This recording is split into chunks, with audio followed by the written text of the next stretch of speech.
Good morning. Now we are discussing on monitoring. What is monitoring?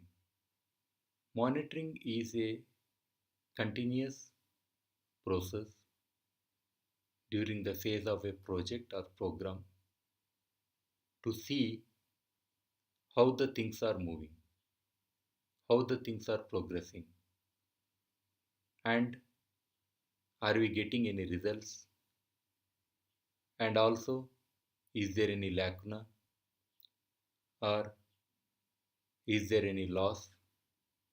So all these things are part of monitoring of the progress, monitoring of the whole events, monitoring of activities. So there will be so many things to monitor. There are some monitoring elements which are quantitative and some are qualitative too. The monitoring of quantitative, which can be taken care by the systems or the tools or the technologies, but monitoring the qualitative aspects is a difficult challenge even today. Say there are some community members working in a rural area and they are excavated some earth. The monitor or the coordinator goes there. He records how much earth is excavated and what is the work done, and accordingly he can pay them. And there is a school in a rural area where a teacher is teaching a subject. We know every teacher, their method of teaching and they how they motivate the children, it varies. So it is very difficult to understand how the child is able to understand and capture the subject.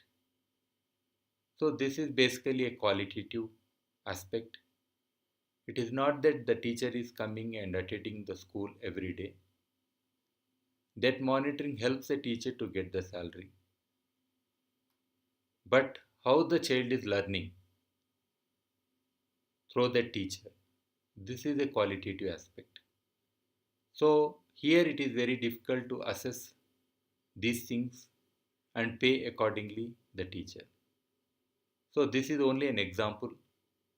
So there are so many aspects, especially in capacity building. To monitor the impact of capacity building is very difficult. Lots of money is spent on capacity building. People go for exposure, training, awareness, and many other things. But we are not sure how much they could get it. Sometimes people want to go on an exposure visit because they are going to a different place. They can see many other things. Yes, some are very much interested to learn things also. But how it is planned, that is very important. So this qualitative impact of the capacity building to capture is very difficult. We can always say 100 people have visited, they have seen this, they learned this. So monitoring happens sometimes after the event also. So after the exposure visit, when they return back and over a phase, say 1 month, 2 months, 6 months, 1 year, by observing what they have adopted from that exposure visit. So that kind of monitoring will help us to understand exactly the impact of that capacity building on that primary stakeholder. So this is very rarely done because the budget allocation and bill submission everything happens just after that event and we are not sure how it has impacted them. So there is a need to bring all these kind of monitoring principles within a project or program for effective implementation.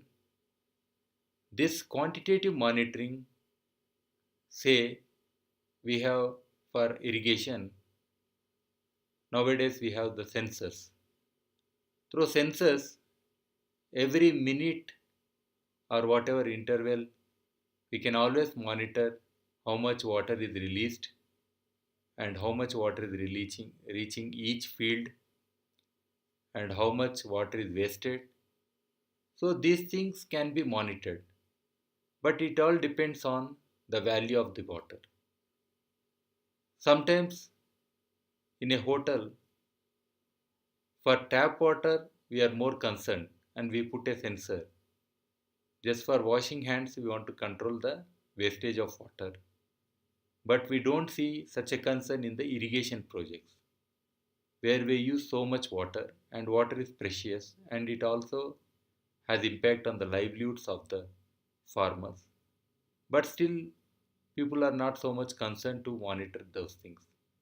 So this valuing the whole resource is very important, and that's how the monitoring technologies need to be adopted. Say for the same irrigation project, if I need to engage a person, he may not go every day and every time, or he may not maintain the punctuality to collect the data. But if you use technology like sensors, which are nowadays very cheap, one can get the information continuously and without moving and without getting exposed to different timings, say going in the midnight or when it is raining very heavily, when it is flooding. So they can directly get their information on their mobile phones, or it can be recorded or sent as SMS. So this way we can increase the efficiency of the monitoring of the resources.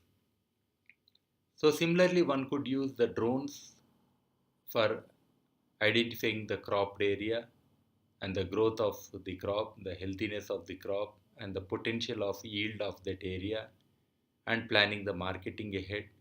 So many things can happen, and these technologies are very much possible within a village. And one need not bring external people or resources to do these things because we can always encourage the schools to be the centers for technologies for this kind of monitoring.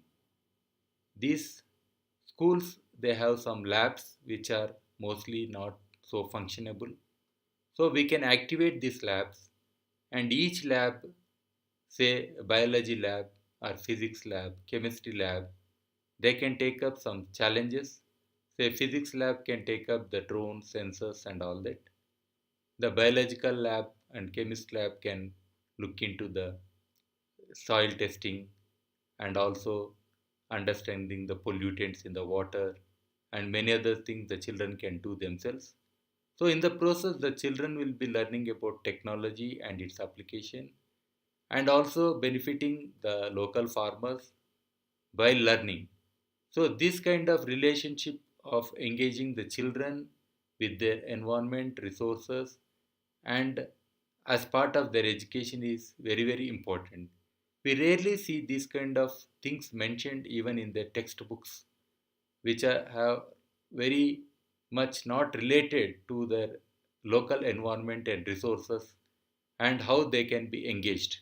So, this kind of practical laboratory exercises will help a child to learn better and become a more concerned citizen in the future than a child just learning the classical and theoretical or some other relevant things but not immediately relevant. Yes, knowledge is there for a child, but if it is applied, even the child will be happy and the parents will be happy.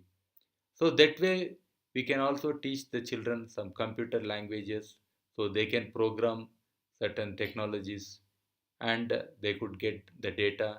So we don't require external service people to be working on these kind of simple things. The other people they can do other bigger things, better things, and these kind of things can be engaged by the local schools and children very much. So this monitoring is one of the aspects where people will be recording things in their registers or diaries, or collecting regularly information and analyzing that data. So all this process of monitoring on a geography or an area ultimately will help in the corrections and improvement and progress, and this ultimately will be useful in the evaluation. That's why we use monitoring and evaluation terms together, which are very much related to each other. Evaluation is from time to time when it is decided to do, especially by third person or by internally also sometimes.